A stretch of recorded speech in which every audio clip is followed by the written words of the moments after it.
One of my very first clients I had the opportunity to work with was this digital forensics company, and they operated in probably one of the highest risk and highest regulated spaces where people's lives really truly were impacted by how well and how proficient someone was able to use the tool, articulate the use of the tool, prove the results of the tool, and then, export, provide reports, and do all of this stuff. And so it was science and art and it was technology all kind of in this one ecosystem. And they launched a certification program. And we were a small part in that, helping them take that certification program online. But the credentialing of that became such a important part of the industry, really just like a foundational cornerstone of the industry, that people started putting that as like requirements on their job applications, like or job postings. You must be certified in these tools. And when that happens, your frameworks, your technology is now completely integrated into the role and identity of that person. They need that skill in order to advance and expand their livelihood. And so with that came, this sort of tribe of people all over the world who were certified,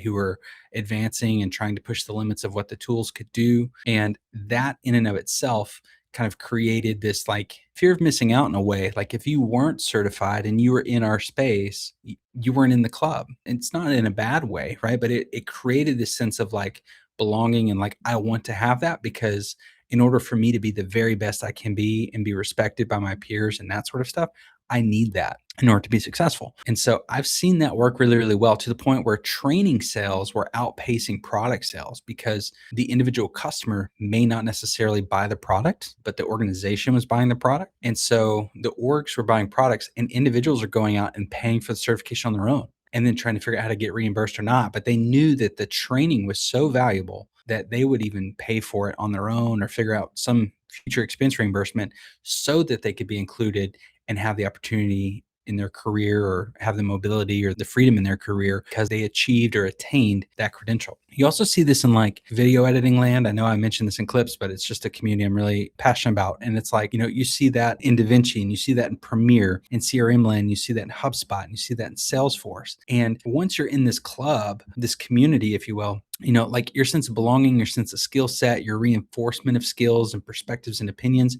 you get some validation, you get some pushback.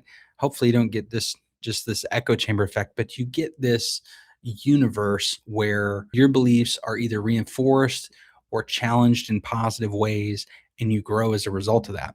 And through that growth, then you can't help but bring other people along. It's contagious.